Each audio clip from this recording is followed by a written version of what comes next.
Hello, this is Vicki Leroux with Modern Jewelry Creators with a continuation of the first video in our Beading Basics series, which is all about selecting clasps. I had so much info to share that I had to make two parts. And so I made a part one, and if you haven't seen part one before, I will link it below. But this is part two. If you're brand new, normally you see me, not just my hands in these videos. Each week I share new jewelry making tips, techniques, ideas, products, all to help you create easy, modern, gorgeous jewelry for yourself at home. So I hope you'll consider subscribing if you're not already. In part one, we went through kind of the foremost common clasps, lobster claws, S-hooks, toggle clasps, and box clasps, as well as I shared my best suggestions for how to select the perfect clasp for your jewelry design. And so I'm going to continue doing that in this video as well. We're going to cover 4 more styles of clasps. I'll discuss kind of what they're called, what they're best used for, and then, like I said, I'll repeat kind of my best suggestions for selecting those clasps as we go right through them. So the very first, what I think is kind of the most important step when selecting a clasp, but also the easiest because it gives you automatic direction, is value for value, which just means whatever investment you have made in the materials for your necklace or bracelet, what have you. So if it was a pretty inexpensive piece that you're making just to kind of wear around, or is it a really high-end piece you're making for a special event or to sell, whatever the investment is, you need to make that same investment in the clasp. So if I used all sterling caps and spacers and what have you, I need a sterling clasp. If I'm using a really high-end strand of pearls, maybe I'm using a gold-filled clasp. So regardless of style, that just gives you the first direction of quality you need to match up, right? Quality for quality, value for value. After that, we move on to what kind of style, size, color, etc. you might want to use. And so at least that gives you kind of a direction to go for. So we're going to start in, and I will cover these as we go through each of the clasps when we get there. Let me just take the jewelry down maybe, and that's the easiest thing. And then I will put it all back when we get there. So let's start with our hook and loop clasps. So in the first video we talked about S hooks. So this is really similar. It's like half an S, I guess. But I love these. I use them a lot. And so they really are similar to maybe a lobster claw in that typically we need something else for the other side. Now, oftentimes it'll come with a little another loop on it that matches, which is always nice. It's really pretty when it does. Right, that makes a lovely set, but it doesn't always. And so this is another place where we can use an extension chain. That's why I like to use them often in necklaces. They're not ideal for bracelets, right, because they won't close securely enough for a bracelet, but they're great for a necklace. And it's just a nice upgrade to a plain lobster claw. This just elevates the whole look, I think.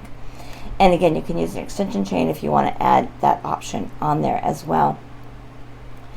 Another thing to look at besides making sure you're matching the value, right? So every style of clasp comes in just about every metal, just about, right? So we can always find these hooks in sterling. This is actually in sterling. This is gold filled. This is vermeil.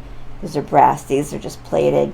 So whatever investment you're needing, but then we're looking at size, right? So depending on what size our design is, we want to kind of match that size up with our design. So let me move these for a second. I showed this little necklace in the beginning. I love this piece. So if this was sterling, I would definitely do a sterling clasp. Now it's not. These are plated. So I just need a plated clasp. But they are all these really pretty hammered and textured links. And so I use that beautiful hammered hook and a little bit of extension chain on the other end, right? The size matches, the color matches. I could have used a gunmetal choice also, which would have been nice. And that's another point about silver. When you're working with silver, you can use just about any color of silver. They all work together really nicely, whether it's a bright or antique silver like this one, or gunmetal. You can normally mix them pretty easily and it'll work. Gold is not that easy. So gold needs to match a little better, right? So here's here's a brass actually. So there's like a bright satin gold. This is a 18 karat vermeil, so it's a little deeper gold. This is a true gold filled, so it looks a little more rose gold, and this is a brass. So we really want to try to match as close as we can with the gold, or it looks really off. An easy way to do that is to use the clasp, similar materials, to use the clasp that's made by the same materials. I'm not saying that very well, but like all these little rings I have in gold as well, and they all are about the color of this little hook. And so if I made this in gold, this little clasp would match easily because I'm using the same line of products. I guess that's a good way to say that. But I love a little hook. It just needs a clasp, or a ring on the other side, and even something, if it does have a pretty little like loop on the opposite side, I can still use an extension chain. What I would normally just do is do the extension off the necklace and this as like the back dangle, like as the bottom dangle, and that way you're still using it because it works together. Or you can save it and use it for something else as well. And I have a couple fancier ones here. Like we mentioned in the first video, these fancy clasps are meant for the front. They are meant to show. These are too big for a bracelet. They're also not technically secure enough for a bracelet because they're just a hook, but it's fabulous for a side clasp. That would be gorgeous as a clasp on the side of a long necklace. This could be lovely either as a center pendant or on the side. So she's a beautiful clasp. So anything like the little fancier ones are definitely meant to show. I always think it's kind of a crime to put it in the back. In fact, this little multi-strand here, it's huge. This dragonfly clasp was on the back of this multi-strand, but because it was on the back, I couldn't really adjust the length very well, and you also couldn't see it. And so I just traded it out for a large hook and extension chain. So that way I'm able to adjust the length, and the size and color still works. And that way I'll use this for a project where it will show nicely, right? Where we can enjoy how pretty that little clasp is. And it's completely common for people to buy the clasp and then design the piece, right? So I kind of showed these fancy toggles in the first video too, that it's really common for someone to buy the clasp and then design around that, right? So that's a great way for these fancier clasps because they're so pretty and fun to use. Okay, let's move on to our next ones. The first ones in here are called safety clasps. They are very similar to the box clasp we looked at in the first video, in that they have that little tongue and groove, right? So it comes right out. But instead of coming right out, there's a little latch or a safety to it so that it can't come apart. It can't immediately fall off, right? So it's still attached there. So you've got to unhook it before it actually comes off. So when I want to wear it, it hooks on here and then squeezes into the groove. So it's very secure. That's a lovely kind of clasp for a high-end strand of pearls or a nice gemstone necklace. It's very dainty, but again, really secure, especially if anyone kind of worried about losing their necklace or the clasp coming off. These are very pretty and very, very secure. The other clasp I have here is one of my favorites. These are magnet clasps, and whoopsie, and I love them very much. The only thing about using them, they come in all kinds of colors, designs, sizes, but they always love to all stick together there. They love each other. So when you're working with them, they also love to stick to your pliers, right? So they're tricky to work with because they love to stick to whatever your project is.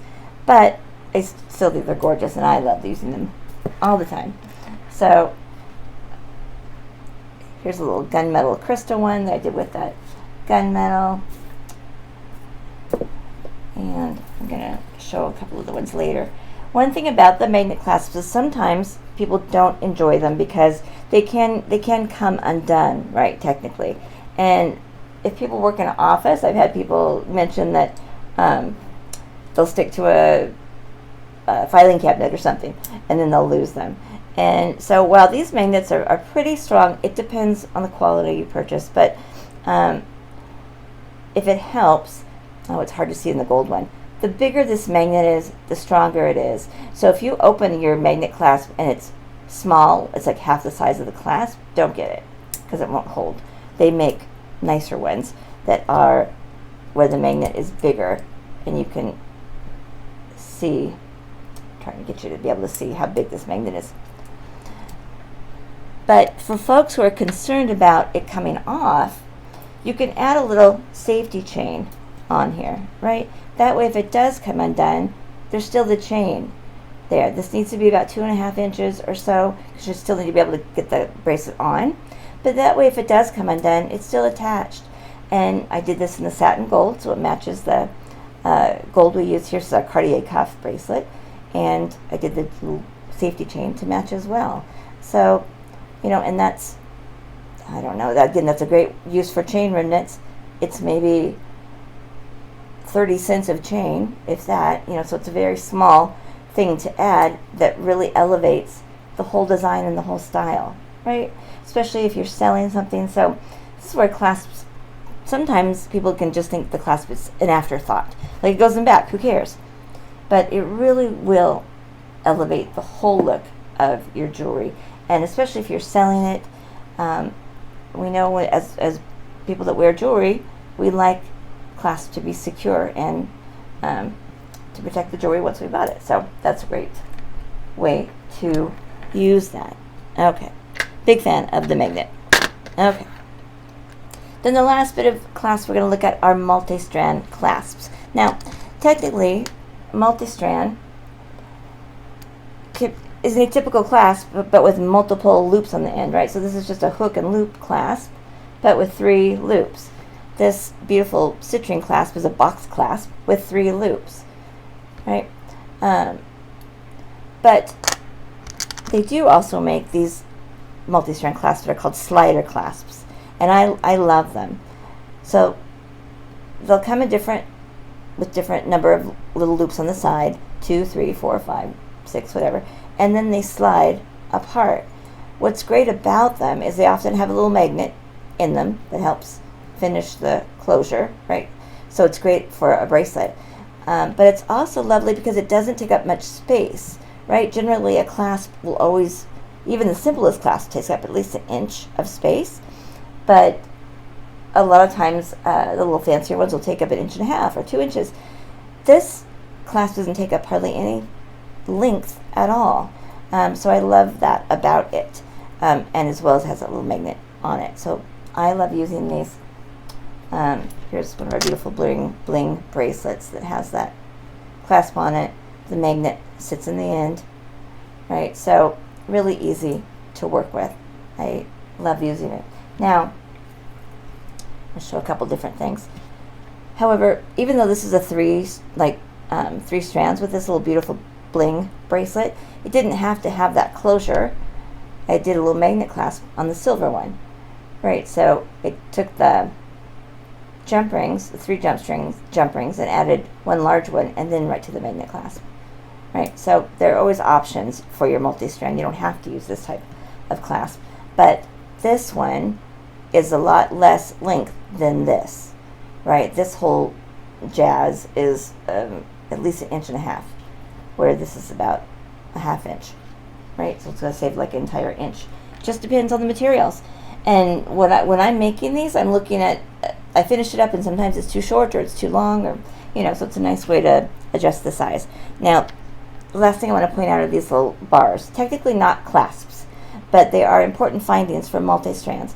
And so they'll have multiple loops and then 1. So we call them a 3-to-1, a 4-to-1, a 5-to-1, what have you, kind of bar. And then the clasp goes in between it. So in the bracelet I'm wearing, right, it has a little 5-to-1 bars, and then the magnet clasp.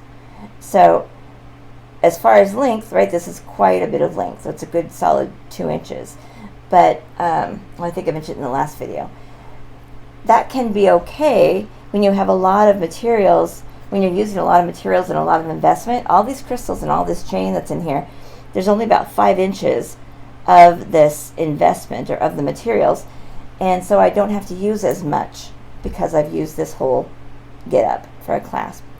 But it's a great way if you don't have a multi-strand clasp or you don't want to invest in one, because they are more expensive than the bars. That way you can use the bar and then use any kind of clasp you want in between them, right? So I'm a big fan of all of it. It just depends, like I said, on your design, where you're going to wear them, that kind of thing. This little multi-strand I actually made. It's a little figure 8 hook, right? So again, with like 16 gauge wire or heavier, you could make your own multi-strand. I just did a little figure 8. I'm going to do a clasp making video here soon that I did this little bracelet with that kind of clasp on the end in silver. That I think is really a fun design. So, and this didn't have to be a multi-strand. I could have just used the larger loops and it would have been a single one and just a really pretty clasp to use. This toggle is great for a multi-strand necklace. It has the bars that are 5 to 1, and then the toggle has the chain. And we talked last video about how the bar needs a small enough bead on the end or the chain. Well, this already has the chain, so you don't have to worry about it not fitting through there. So that's a really lovely piece as well for a multi-strand. Okay, I think that is about it. I think I shared most of the samples. And just to recap very quickly, right, your value for value is the first thing you're looking at. Matching the value, the investment you put into your materials for the piece, you're going to match it in the clasp. Then you're going to match up the size, right, however big my design is, I want the clasp to be about that big too. I don't want to use a dainty clasp on a big heavy necklace, and I don't want to use a tiny clasp on, I don't want to use a tiny clasp on something that's big. I want to use a substantial one, but I don't want to use a huge clasp on something that's small. So I want to match my clasps up. Right, here's a tiny one on a tiny chain. So we match up the size, and then we match up the color. Right, so whatever it is, gold, gunmetal, brass, copper, we're going to match up those colors and then decide where the clasp is going to go. Is it going to go in front? Is it on a bracelet? You know, and that may determine then which kind of clasp you're going to use. If it's going to be a fancier one, then we want to make sure we can see it. Right, the clasp is not an afterthought. It's very important, not only so the jewelry that you made is secure, especially if you're selling it, but even if you're not, even if it's for you to wear or as a gift, we want to make sure it's secure for the wearer and it doesn't get lost, we don't lose it. But it also adds to the design, right? It matters. And I'm going to take 2 minutes to tell a quick story, if you're still here. We used to judge the jewelry making contest at the Western Washington Fairgrounds here. And sometimes they were our customers, but largely not the customers from our bead store. It would just be open to the public, this contest. So people would make really elaborate seed bead necklaces, right? Really huge bibs and fancy textured, like 3D, like incredible seed bead work that was just blow your mind. Think of like a huge bib kind of just style. And then when it came to, you know, put the clasp on the back, they just put a little boop lobster claw to hold that whole thing together. It just ruined the whole thing to me. It looked completely out of balance. It wouldn't actually substantial, like the bib wouldn't wear nicely with that tiny lobster claw, but it literally is like, oh, it's in the back, I'm not going to spend more than a dime. You know what I mean? If you put all this time and effort and love into something, these nice fancy clasps, unless they're in a precious metal, are not expensive. This clasp is $3. that clasp was $3, so is that one. But many are like $2, $1. It's just not that much money, considering what you've put into, probably what you've put into even the cheapest necklace or bracelet. Just also put that same investment in quality and look into that clasp, so that it just finishes the whole thing beautifully and is secure, and the person that wears it will love it for that. Okay, I rambled. Thank you for watching this video. Please subscribe if you're not subscribed. Please like the video if you liked it, and I will see you back here very soon. I have another Beading Basics video coming out momentarily. Thank you so much. Until I see you again, sparkle brightly like the star that you are. Peace.